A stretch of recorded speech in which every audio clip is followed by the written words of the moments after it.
빛은 언제나 어둠 이후에 드러난다.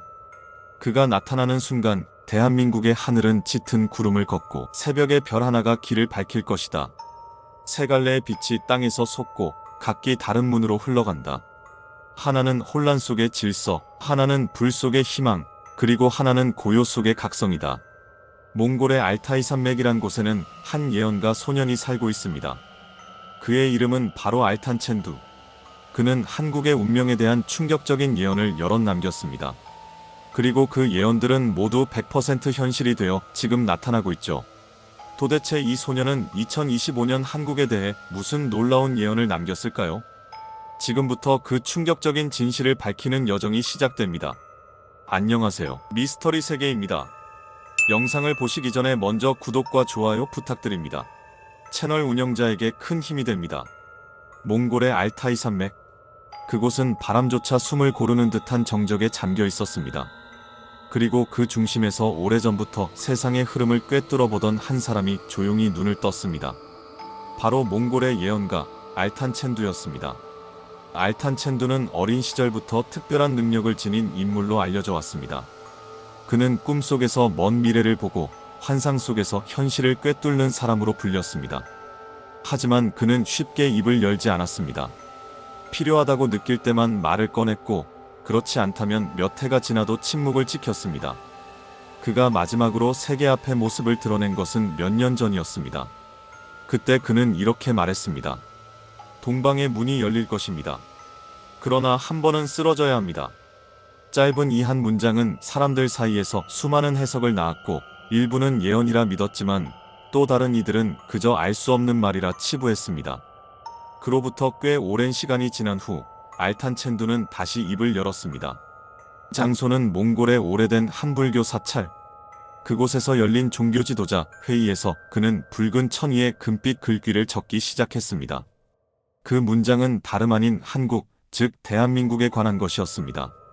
세 갈래의 빛이 땅에서 올라오고 하나의 그림자가 남아하며 거센 바람이 대지를 3번 쓸고 간다. 이 문장은 곧 사람들의 입을 통해 급속도로 확산되었습니다. 특히 세 갈래의 빛과 하나의 그림자라는 표현은 해석가들 사이에서 큰 논란을 불러일으켰습니다.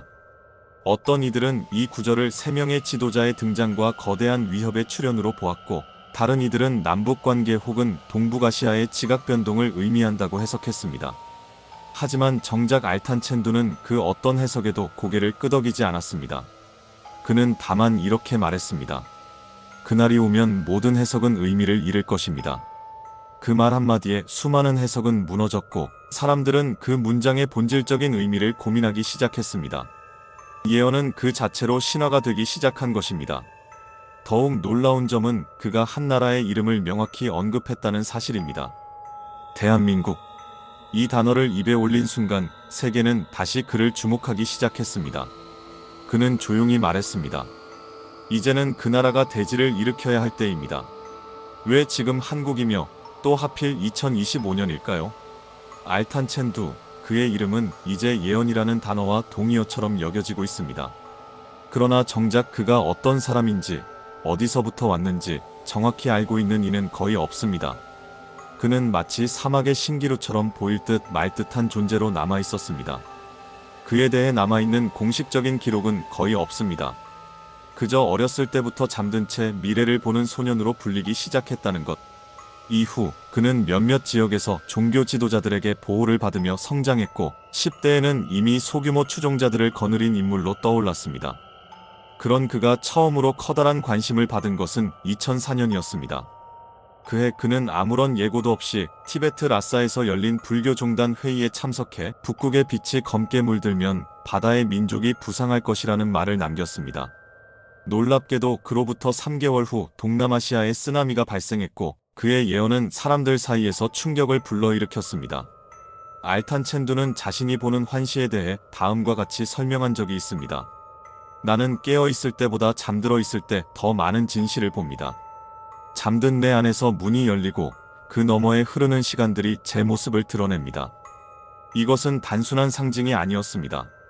그는 실제로 매년 음력 정월 대보름 즈음 열흘간 단식을 하며 의식적 수면 상태에 들어간다고 합니다. 이 상태에서 그는 외부 자극에 반응하지 않고 깨어나면 말 대신 글로 예언을 남깁니다. 이번 2025년 예언도 그 단식 기간 중 작성된 것으로 알려져 있습니다.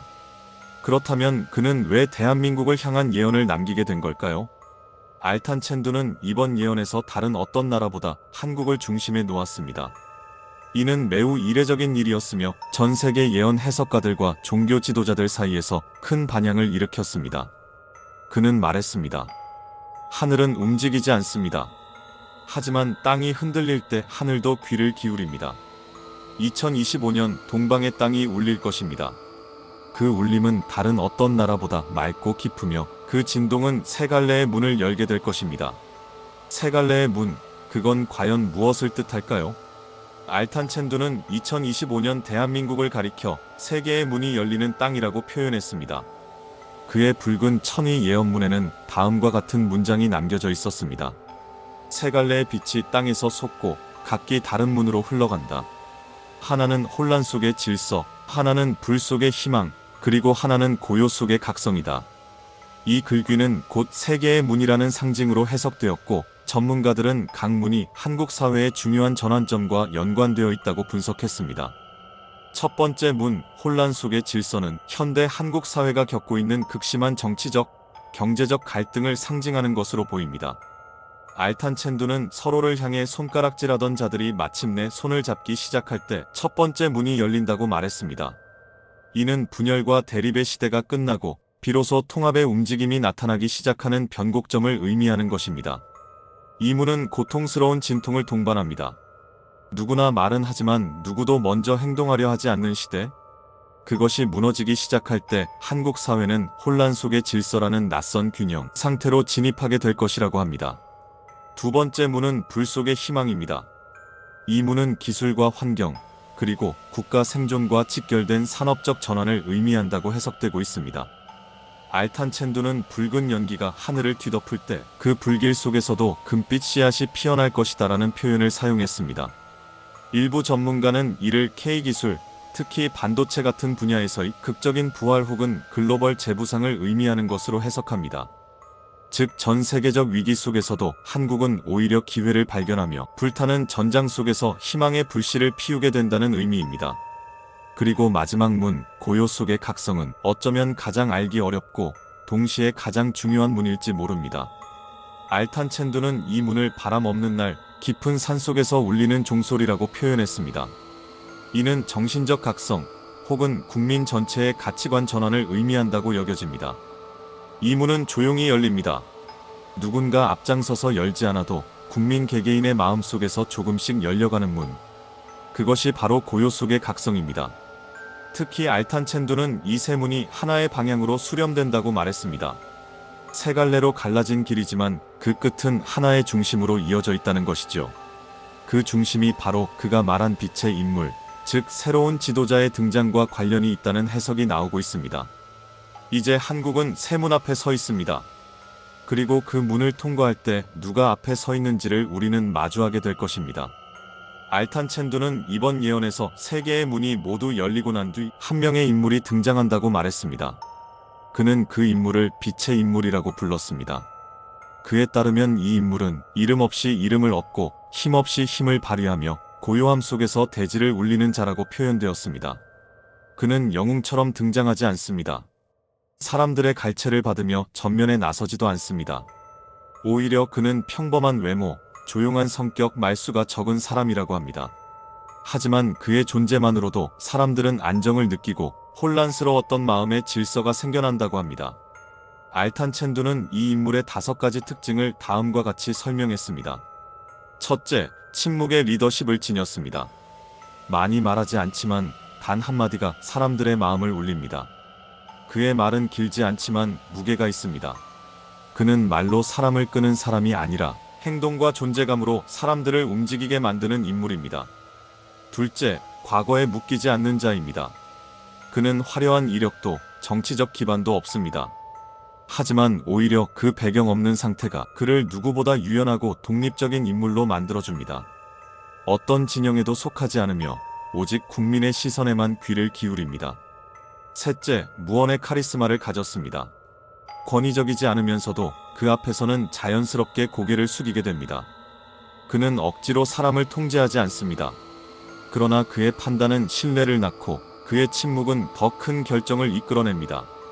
넷째, 대지를 읽는 자입니다. 알탄 첸두는 그는 바람의 흐름을 보고 사람들의 발걸음이 멈춘 곳에서 해답을 찾는다고 말했습니다. 이것은 단순한 상징이 아닙니다. 그는 감각적으로 시대의 변화를 읽어내는 능력을 가졌으며 정치와 경제, 국제 질서의 흐름을 본능적으로 꿰뚫어보는 인물입니다. 그리고 다섯째, 국민의 마음을 품은 자입니다. 그는 정치적 승리보다 국민의 생존을 더 중시합니다. 지지율보다는 진정성을, 권력보다는 공동체를 먼저 생각하는 사람입니다. 알탄 첸두는 그를 두고 자신의 발보다 국민의 신발이 달아가는 것을 먼저 보는 자라고 묘사했습니다. 놀랍게도 이 인물은 아직 무대에 오르지 않은 것처럼 보입니다. 혹은 이미 등장했지만 아직 조명받지 않고 있는지도 모릅니다. 그는 세계의 문이 모두 열리고 나서야 비로소 한국의 지도자로 떠오르게 된다고 합니다. 알탄 첸두는 말했습니다. 빛은 언제나 어둠 이후에 드러난다. 그가 나타나는 순간 대한민국의 하늘은 짙은 구름을 걷고 새벽의 별 하나가 길을 밝힐 것이다. 이제 대한민국은 그 인물을 맞이할 준비가 되어 있어야 합니다. 그가 올 때 나라가 혼란에 빠져 있다면 그는 다시 돌아설지도 모릅니다. 알탄 첸두는 빛의 인물이 등장한 이후에도 대한민국의 길이 결코 평탄하지 않다고 말했습니다. 그는 2025년 중반, 특히 수요일 한날을 가리켜 검은 수요일이라 명명했습니다. 예언서에는 다음과 같은 문장이 남겨져 있습니다. 하늘은 낮게 들이우고 도시는 멈추며 모든 것이 흔들리지만 그날 그는 말하지 않는다. 이 한 줄의 예언은 많은 해석을 낳았습니다. 정치적 혼란, 경제적 충격, 외교적 갈등, 어느 하나로 국한할 수 없을 정도로 다층적인 위기 상황을 암시하고 있기 때문입니다. 일각에서는 이날이 국가 지도자에 대한 신뢰가 한순간에 무너지는 사건으로 해석하기도 했습니다.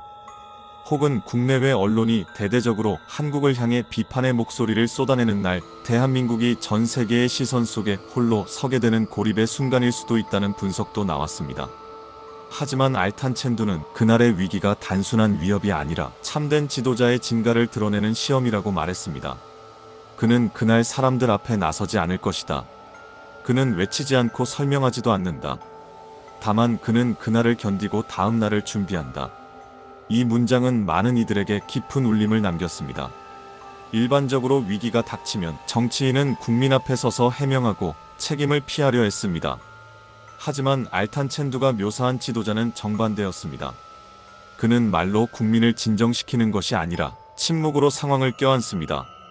눈에 보이지 않지만 그가 묵묵히 움직이고 있다는 신뢰가 국민들의 마음을 붙잡게 되는 것이죠.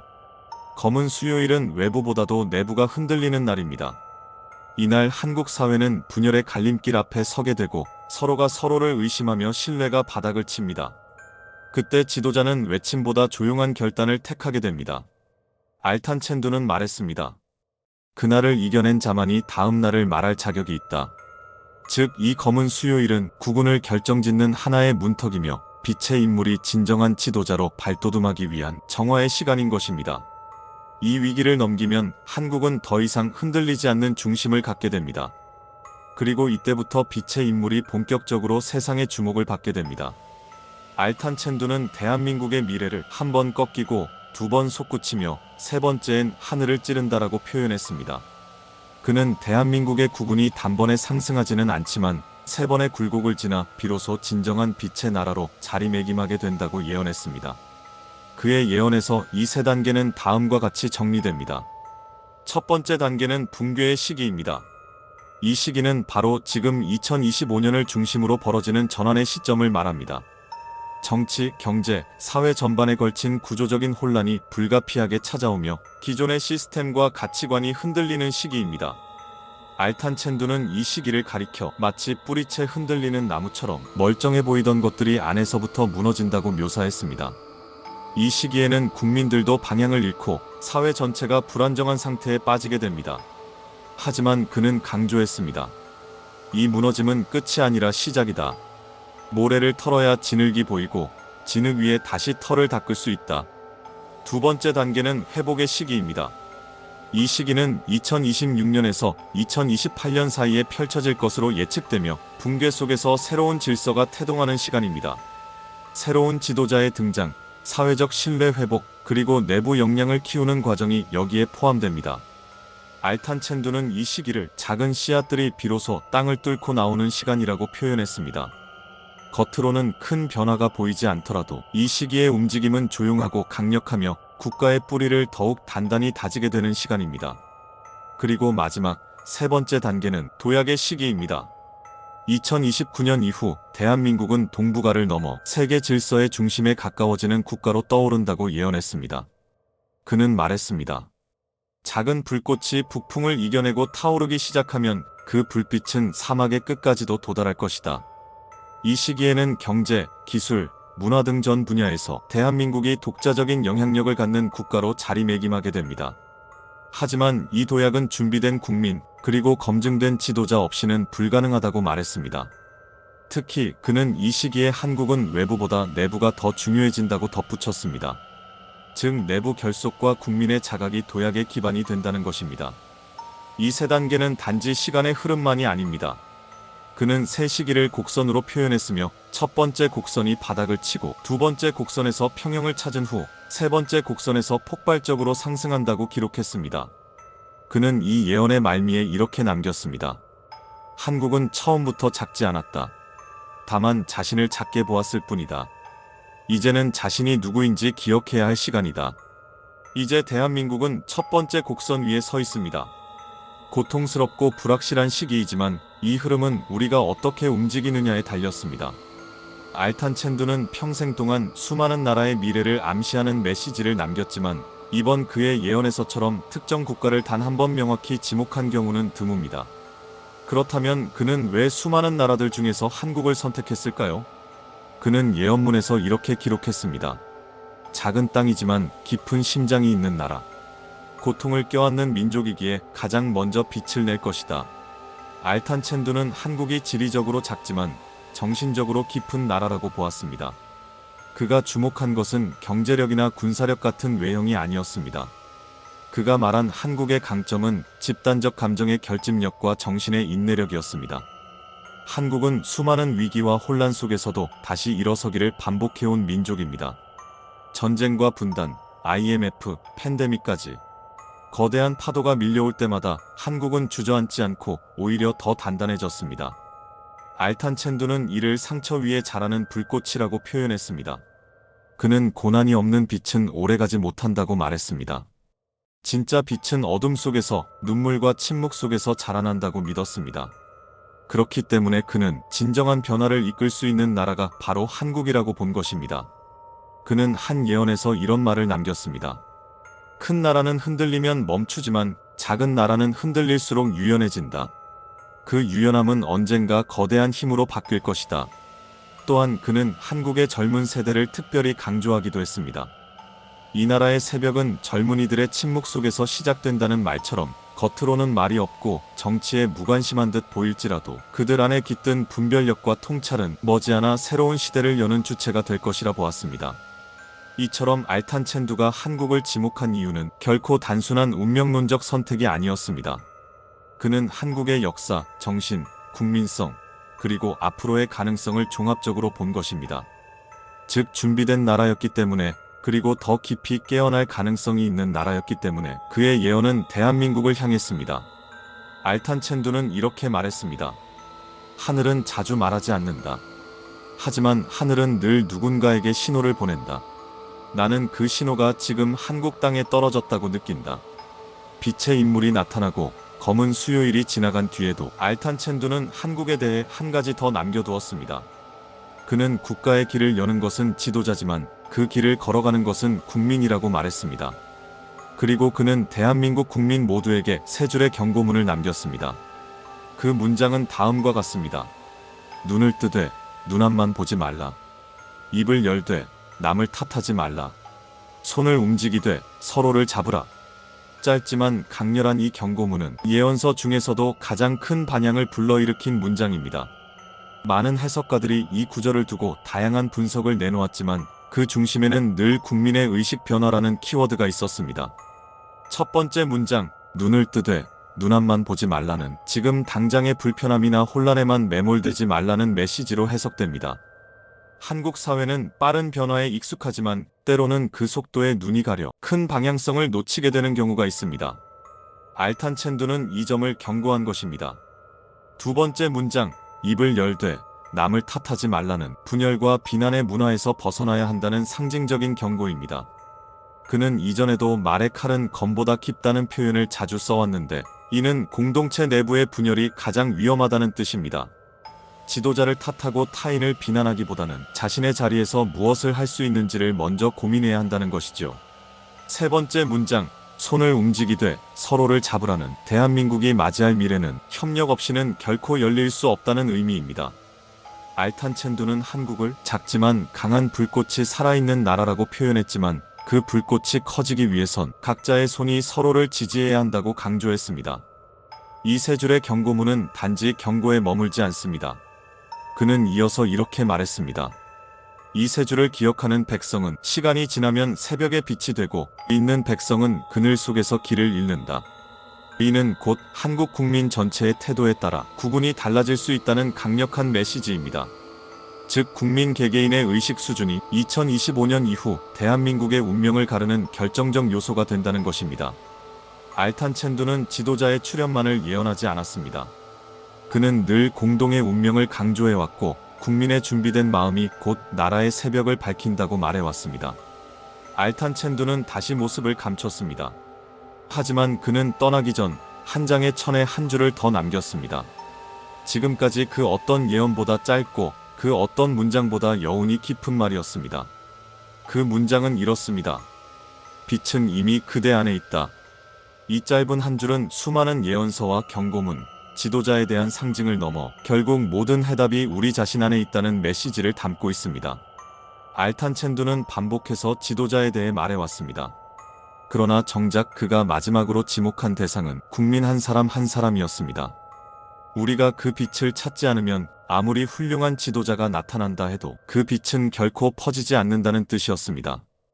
2025년 우리는 지금 변화의 문 앞에 서 있습니다. 지금 이 시간 대한민국은 혼란과 희망, 두 가지 힘이 동시에 움직이는 격동의 소용돌이 한가운데 서 있습니다. 분열과 갈등, 불신과 좌절이 곳곳을 흔들고 있지만 그 속에서도 미세한 떨림이 시작되고 있습니다. 그 떨림은 낮은 곳에서부터 올라오는 목소리이고, 길 잃은 국민들 사이에서 피어나는 연대이며 어디선가 조용히 행동하는 사람들의 걸음입니다. 그것이 바로 알탄 첸두가 말한 빛의 진동입니다. 지도자는 이미 어딘가에서 준비를 마치고 있을지 모릅니다. 혹은 우리 눈앞에 있으면서도 아직 조명되지 않았을 뿐일 수도 있습니다. 중요한 것은 그가 언제 오는지보다 우리가 그를 맞이할 준비가 되어 있는가입니다. 그는 분명히 말했습니다. 그가 올 때 나라가 준비되어 있지 않다면 그는 다시 돌아설 수도 있다. 국민이 각성하지 못한 나라에는 아무리 위대한 지도자가 와도 변화는 이루어지지 않습니다. 희망은 늘 깨어있는 자의 몫이기 때문입니다. 이제 우리는 선택의 기로에 서 있습니다. 알탄 첸두는 모든 예언을 던졌고, 그 예언의 중심에는 대한민국이 있었습니다. 이제는 우리 자신의 질문입니다. 우리는 과연 빛을 선택할 준비가 되었는가? 그리고 우리 안의 빛을 믿고 그것을 행동으로 옮길 용기가 있는가? 알탄 첸두는 떠났지만 그가 남긴 말들은 여전히 이 땅 위에 살아있습니다. 그의 마지막 문장처럼 빛은 그 어디에도 있지 않았습니다. 그것은 이미 우리 안에 있었습니다. 2025년 대한민국, 이제는 그 빛을 향해 조용히 그리고 당당하게 걸어 나아갈 시간입니다. 오늘은 몽골 알탄 첸두의 예언에 대해서 살펴보았습니다. 어떠신가요? 공감하시나요? 의견이 있으시다면 편하게 댓글로 남겨주세요. 그럼 다음에 더 재미있는 영상으로 찾아오겠습니다. 영상 끝까지 시청해주셔서 감사합니다. 지금까지 미스터리 세계였습니다. 오늘도 좋은 하루 보내세요.